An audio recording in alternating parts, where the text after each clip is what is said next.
Hello, everyone, and welcome back to another lecture. So, this one will be about understanding public health versus global health, One Health, and planetary health. So, what are the differences, and what does this mean for us globally? What's the relevance? So, I'm going to go through a couple of definitions, some differences, and just kind of compare these different viewpoints of health at different levels.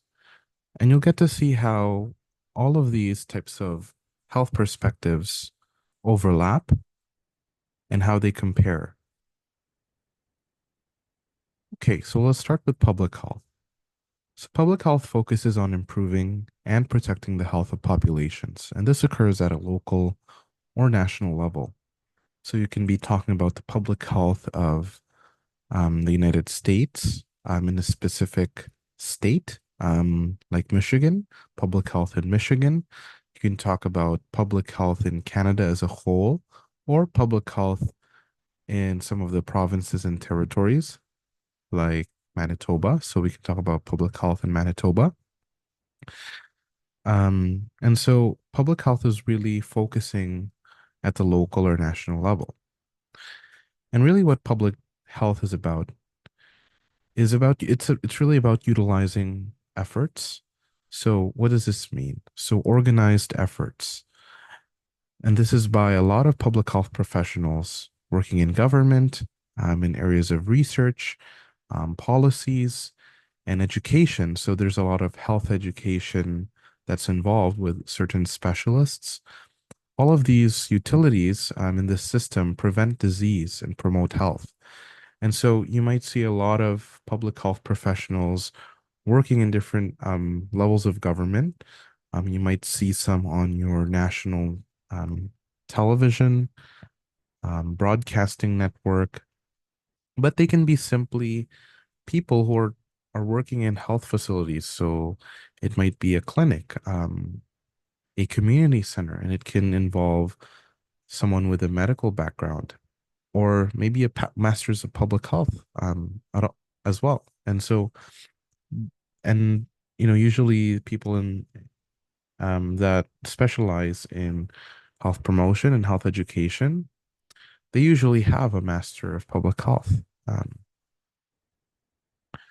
Some of the domains where public health operates, you can actually see this when we talked about COVID-19 in the last lecture. So, a lot of vaccination campaigns had to go about just because of the COVID-19 pandemic caused by the SARS-CoV-2 pathogen. And so you can see already public health in action because this was really not just a public local event, it was a global event. It was a global pandemic that everyone experienced. And, a lot of people needed to get the vaccine, um, with the exception of those who are elderly or immunocompromised, essentially those who can't receive the vaccine for medical reasons.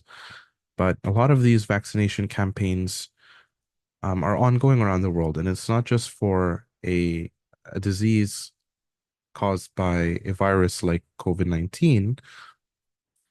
It can also be in children, for instance, campaigns for vaccination, routine vaccination for MMR, for polio, right? Measles, mumps, and rubella. But these can also include sanitation programs. So programs that stress the importance of sanitation in areas that might not have adequate facilities. So, there are still parts of the world that experience a lot of unsanitary conditions. So, an example would be open defecation. And so, this is the process of actually defecating outside where there are no working and functional toilets. So, there are still places in the world where um, hygiene facilities don't exist. There's no plumbing.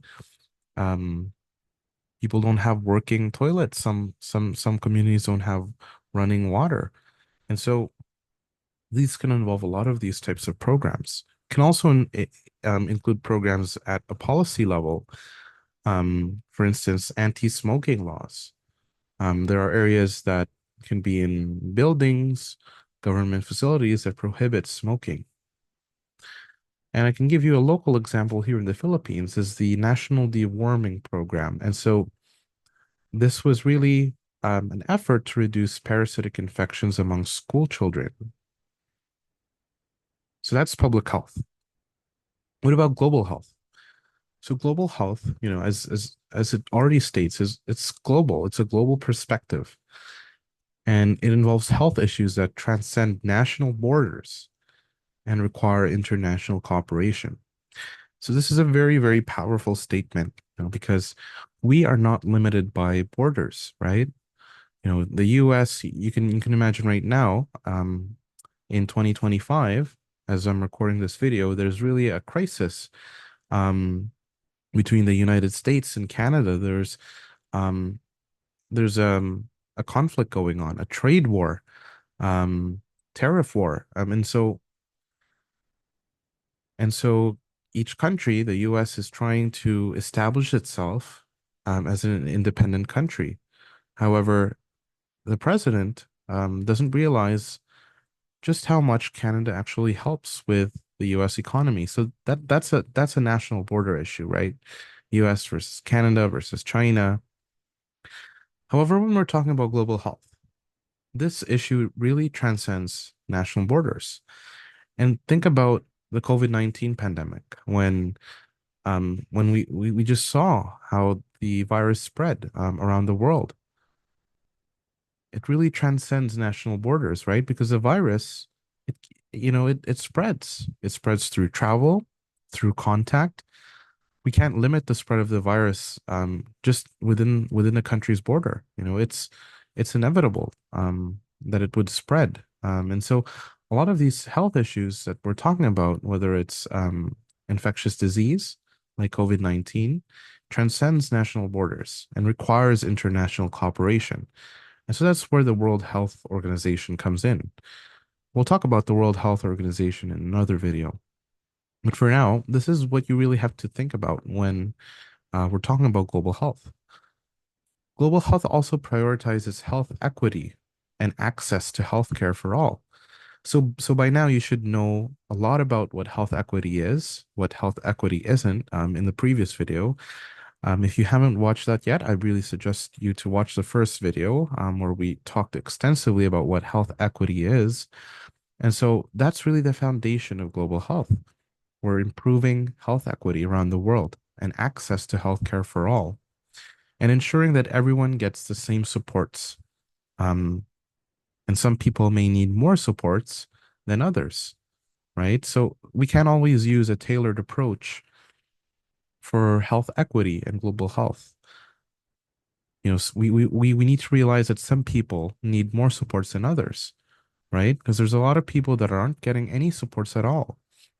There's a lot of inequity and disparities among health outcomes. And so that's really at the heart and center of global health. Some examples are HIV and AIDS prevention tactics. So, there's a lot of screening that's involved with HIV AIDS just to prevent the disease from spreading.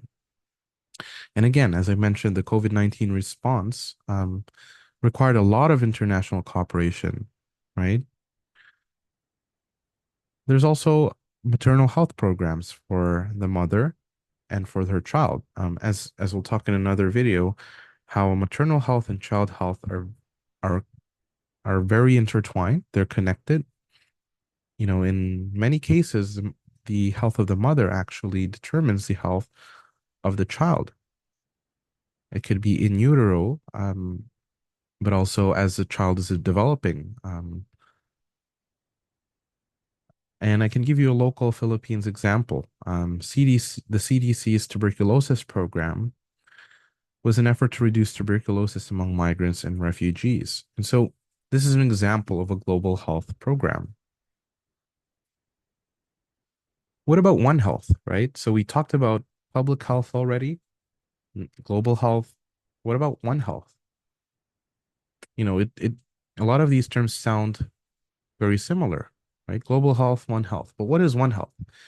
One Health takes more of an interdisciplinary approach, and it recognizes that human health is connected to the health of animals and the environment. So usually in, whoops, usually in One Health, you know, if I can draw a diagram here, we usually have One Health here, um, or another circle here, and another circle here. Where is One Health? One Health is this portion that I'm going to draw in the center, right? So this is what One Health is, okay? In different color, I'm going to write, sorry for my poor writing, but this is animals,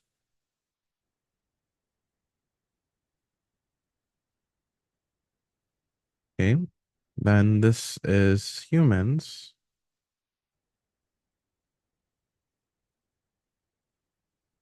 and then this is the environment. So I should have showed you a nicer picture of this. Sorry about that, but if you search up One Health diagram, you'll see a lot of diagrams that show how One Health is the overlapping, it's the intersection of all these three factors. So we have human health, animal health, and environmental health. And that is what One Health is. It recognizes that human health is connected to the health of animals and the environment. So and again, this involves a lot of interdisciplinary collaboration across medical, veterinary, and environmental sciences. So, when we look at animal health, there are a lot of diseases in animals. And for example, in the COVID-19 pandemic, the pathogen, SARS-CoV-2, the pathogen that causes the COVID-19 disease, we saw a lot of historical roots of this virus, where it originated from, right? And the closest animal is, in some research studies, is the pangolin. In some other research studies, it's the bat, right? So a lot of respiratory viruses exist in these what we call hosts, animal hosts, which have the virus already. And when we talk about a virus spreading from an animal to a human, let me draw an arrow here. When we have a virus that spreads from an animal to a human, this process is called zoonotic transmission. So let me write that down. Zoonotic.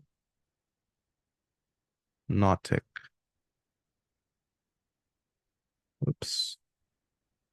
That is a very poor penmanship, sorry.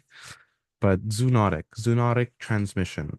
That is the process of a virus being passed from an animal to a human. So that was the case with the COVID-19 or the SARS-CoV-2, which caused COVID-19.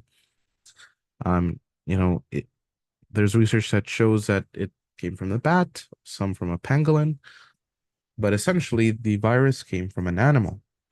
And so this is why it's important that in terms of understanding who we should be asking, there's a lot of collaboration with veterinarians, so those that specialize in animal health, right? So, and that's really the foundation of it, because there's an animal component to One Health, but there's also an environmental science component. Okay, so in another color here, right? There's an environmental science component. So environmental scientists who study the effects of climate change, for instance, the how our water systems are changing over time, how our environment is changing, environmental degradation, our land, the chemicals, right? We need to work across these different domains as well as medical, right? So there's interdisciplinary collaboration, you know, physicians, veterinarians, and environmental scientists. They all need to work together to really help this One Health approach, um, which is the understanding again that health is connected to that human health is connected to the health of animals and the environment. There's an interaction we've seen in the COVID-19 pandemic, right? And what about environment? How do we think about environment? So, because we talked about human health, how that's impacted. You know, people are getting sick, viruses are being spread because of contact with each other, right? Because we live in a world where, you know, we're working, society is always bustling, people are moving around, and you know, during that time, we had to wear masks, right? Social distancing needed to occur, and you know, before the COVID-19 pandemic occurred, you know, we could think about just how life was before. We would we would work, we would study very close with people, right? Um, in coffee shops, or in school, in our workplaces, you know, in cafes, in bars, we would have a lot of these close contacts, and we never really thought about the spread of, you know, respiratory disease dropped through airborne droplets at that time, right? And it was really COVID-19 which really opened a lot of eyes for a lot of people. Um, People, you know, thought that, you know, started to think that, oh, I guess I need to wear a mask then when I'm speaking to someone, or I need to be standing a farther distance, or, you know, I should always be sanitizing these surfaces that are high touch, and washing my hands, you know, for 30 seconds. So, you know, we saw a kind of a behavioral change during the pandemic. Um, and so really this is the understanding of how humans um spread infectious disease, right, from animals. However, again, the environment, it can be our land where we're living geographically. It can be our social environment as well, which is again connected to human behavior. You know, if we are socializing, if we are in schools where there's a lot of potential for close contact to occur, that's our environment. However, we can also think about the environment of animals. So what are the processes? So again, we had human environments, you know, social interactions and social connections. What about the environment of animals? Where are animals living right now? What are their habitats, right? And so when we think about a lot of human activities that are actually affecting animal habitats, like deforestation, when we're um, getting rid of trees for lumber, right? What animals are living here, right? What species? You know, when we can think of bats, for instance, if we are damaging their ecosystem where they're living, we cut down the trees where they're living, they're gonna find a home somewhere else, you know, and it might be a home near a humans, right? Where they're living, right? A human habitat. And so this is the risk that we create when we are causing destruction and damaging these animals' habitats. It comes back to bite us in our behind, right? Because um and that's really where disease really starts to spread, is when we have encroachment of these habitats where animals are living, which causes them to find homes elsewhere. And so that leads them to have close encounters with humans. And so really this is the interrelationship where there's an interaction that's occurring between the animals, their environment, and human health. So really this is what the One Health approach is. So again, it addresses zoonotic diseases. And again, as I mentioned, Zoonotic transmission is really the process where a disease jumps from an animal to a human. So One Health addresses zoonotic disease. It also um, addresses antimicrobial resistance. So this is really when we're talking about medication. So when we have medication for, a cold, um,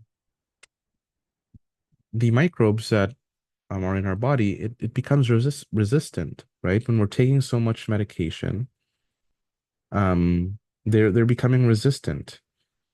And so, and that really happens when we're always taking medication.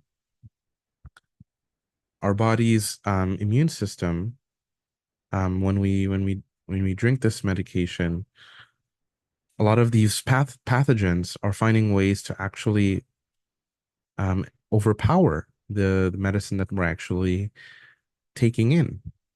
And so that's what leads to antimicrobial resistance. They're the disease, the pathogen, whether it's a bacteria or a virus, they're becoming more resistant just because of when we're taking a lot of medication, they become resistant. They find ways to actually evolve and change over time to actually overpower the medications that we're drinking or that we're putting into our bodies, whether it's through an oral vaccine or a pill or a tablet, right?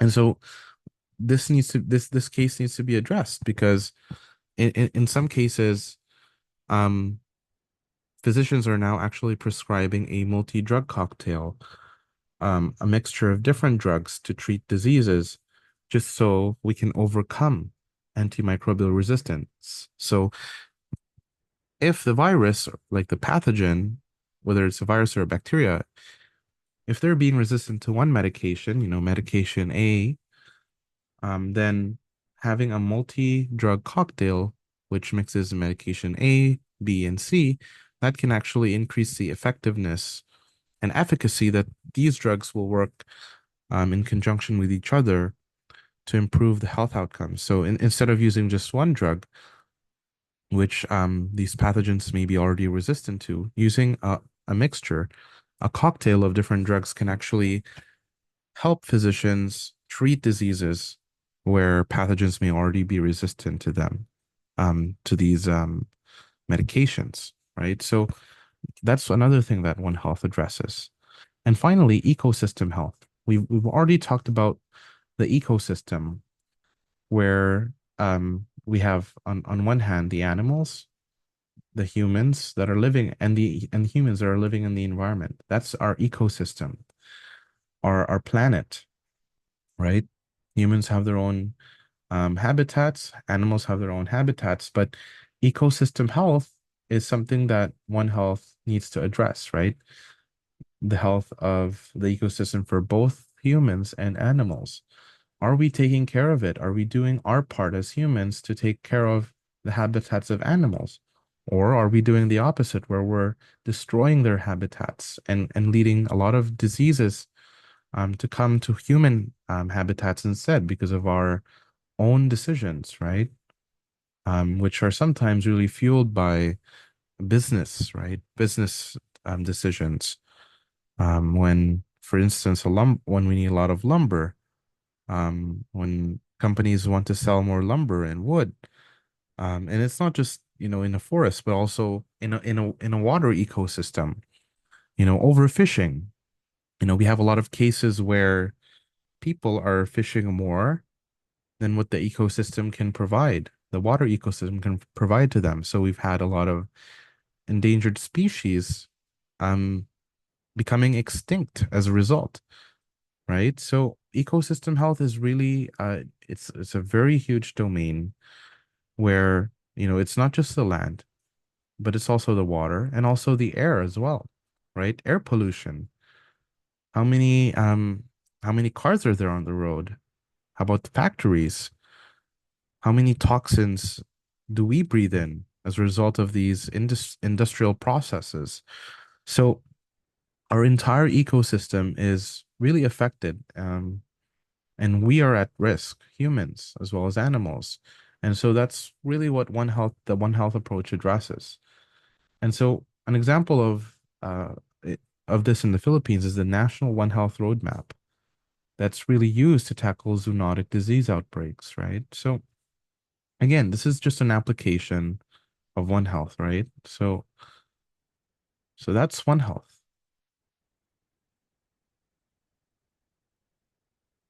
Okay, let me get rid of these annotations now. All right. Let, okay. And now what is planetary health? Okay. Planetary health. So again, we've covered public health, global health, One Health. Now we're at planetary health.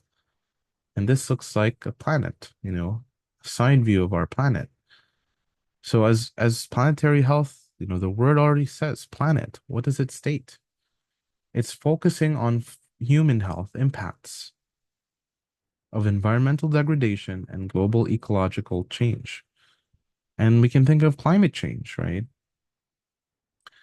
So what's happening here is that our environment is actually being degraded, right? When we talked about ecosystems in the previous slide with One Health, whether it's our ecosystem in the air, in the land, or in the water, our processes actually cause environmental degradation, right?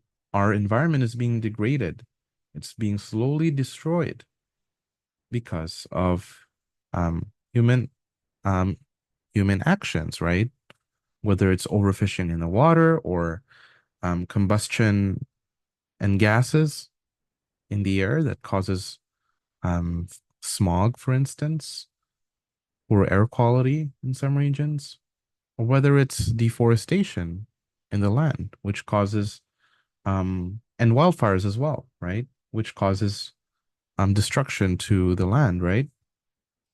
So environmental degradation can occur at all of these examples, right? All of these processes as a result of humans and also the climate change, for instance, right? What causes um wildfires? A lot of it is just because of our climate. All of our activities are causing um slight changes to the atmosphere, the temperature of our Earth, global warming, right? So, you might think an increase of 2 degrees Celsius every year is a small, but when you count how many years is this increasing?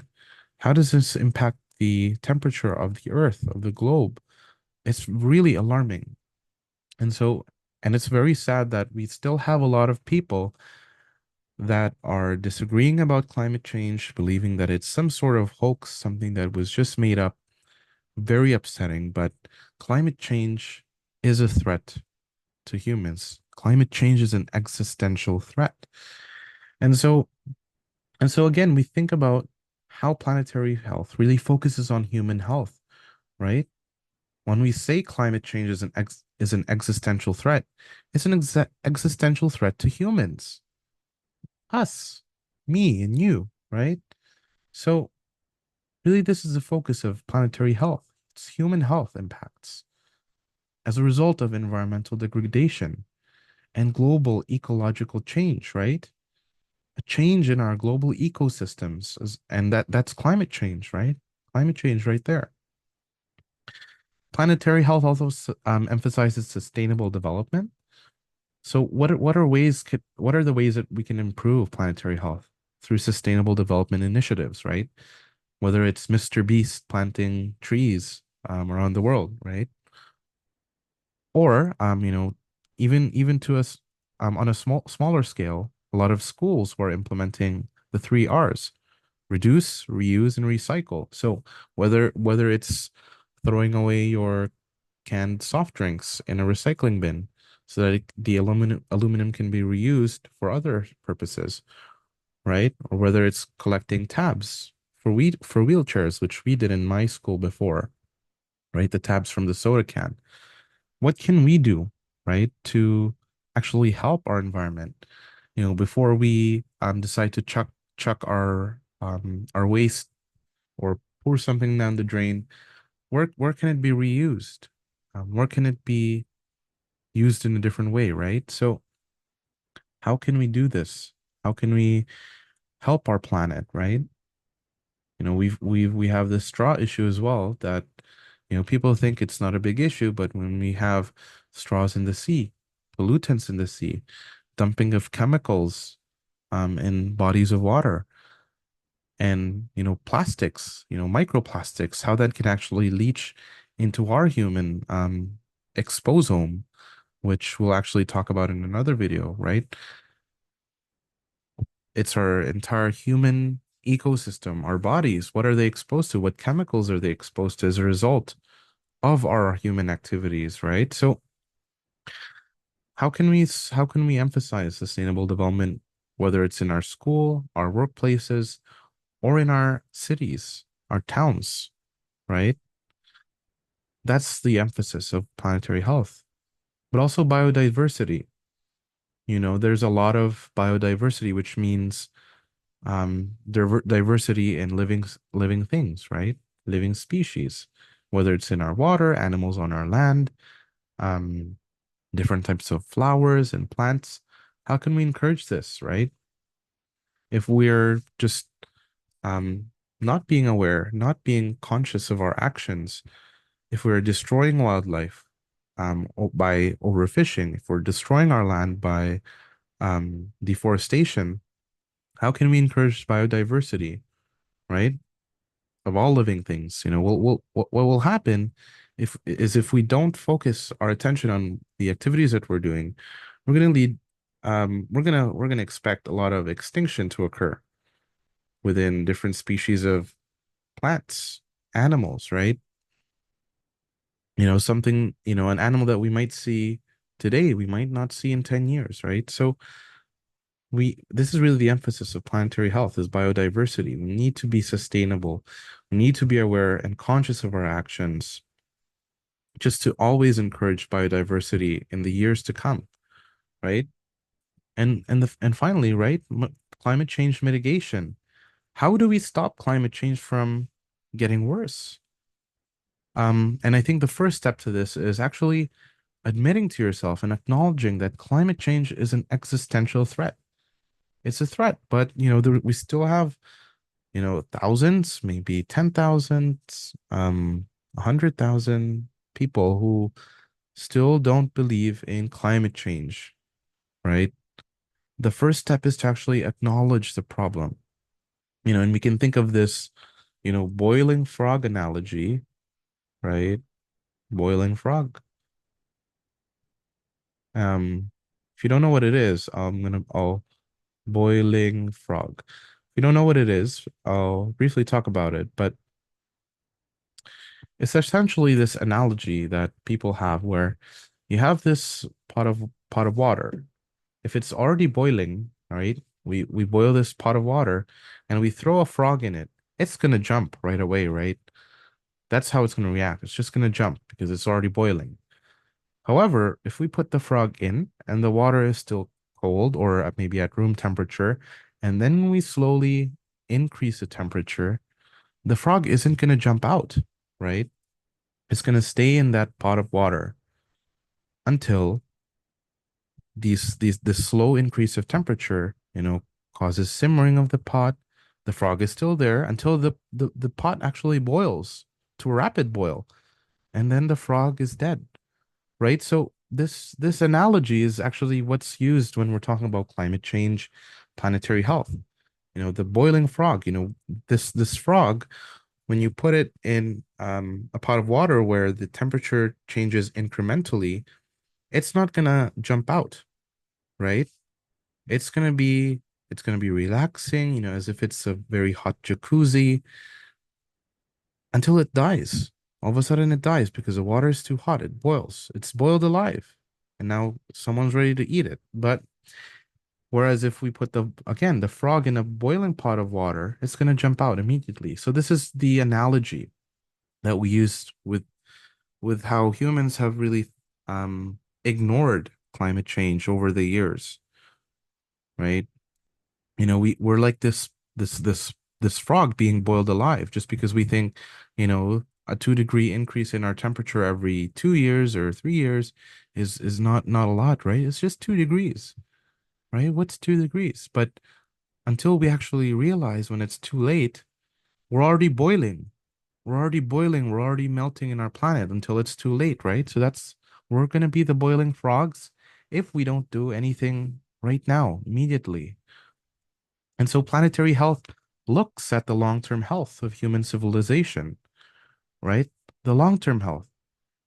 Um, our children, our children's children, right? The children of our children's children, right? So human civilization, whether 100 years, 1,000 years from now, how is civilization going to look like if we are not changing the ways that we take care of our planet? If we're not being responsible environmental stewards, what's going to happen to human civilization? We might as well be extinct, right? Don't you find that alarming? Just as we see animals becoming extinct, our own species, the human species can be extinct already if we don't look at the long-term consequences of what we're doing to our planet. Our Earth, our Mother Earth, really depends on us, right? And all of its systems and ecosystems, right? Water, air, land, right? Our planet Earth, right? And that's planetary health, right? So again, an example in the Philippines is local climate adaptation strategies addressing typhoon risks and food security. So I'll be talking about the Philippines in another video, but essentially, Philippines is home to a lot of typhoons. There's a lot of local flooding risks, as well as food security issues where people don't have enough food. Um, and so that's an example of a strategy that addresses a lot of these planetary concerns of humans, even in a local level, right? So, I might seem like an alarmist, but that's the reality that we have to face. And if we are not going to work collectively, we are going to be doomed. Our planet's going to be doomed. Our planet's going to be on fire, and then there's going to be nothing we can do about it. So a lot of a lot of organizations right now are working to really counteract the already devastating effects of climate change, right? Through wildfires, increasing temperatures, air pollution, water, water ecosystems, right? There's a lot of scientists working right now, and I can assure you that they're trying their best. However, if we still have a large majority of people not understanding what planetary health is, what climate change is, that's going to be a problem because if only a few of us are going to do our part to help our planet Earth, it's not enough. This needs to be, um, we need to all be holding hands at this point, right? So, it really emphasizes what you can do as an individual to improve our health of the planet, right? We need to work together. All right. And so I talked a lot in this video, but I hope you just see how thinking about health through these different approaches, whether it be public health, global health, and One Health, can actually help us understand health as a whole, right? And so, again, I'll do a recap. If you're still unsure about these things, keep on typing your comments, but let's go through an overview of what we just discussed. Public health, right, occurs at a local and national level. And really, the focus here is on disease prevention, right, and health promotion, right? What can we do at a local level, national level to prevent diseases from spreading, whether it's through health promotion, um, you know, whether it's health education, someone teaching a lot of health behaviors, healthy behaviors, right? That occurs at a public health level. Global health, again, transcends national boundaries, right? So it's a transnational health issue that we need to address when we're talking about global health. It's both international and equity focused in nature, right? Equity, health equity. One Health is about the interconnection. There's this interrelationship and overlap between people, humans, right? Animals, and the environment. And again, think of that the Venn diagram that I drew with the three circles. The One Health is where those three circles overlap, right? Humans, animals, and the environment. That's what One Health is. And finally, planetary health, right? More importantly, it emphasizes the long-term human and ecological health impacts, right?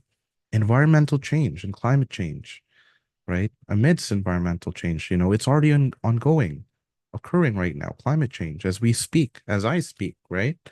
So this is how we can use these four different approaches to help improve health outcomes at a local level and at a planetary health level, our globe, our world. So that's my comparative overview. And I hope that helps you understand what you can do for your health and for our planet. And so this is the final diagram that I'll share with you now. Just an overview of what we had talked about. An image of our globe here, public health, global health, One Health, and planetary health. I hope this diagram helps you just explain and understand what we just talked about and why it's important.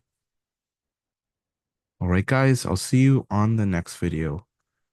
Thank you for watching. And again, if you have any comments, concerns, questions, if you want me to go through different topics, just feel free to send an email or comment down below.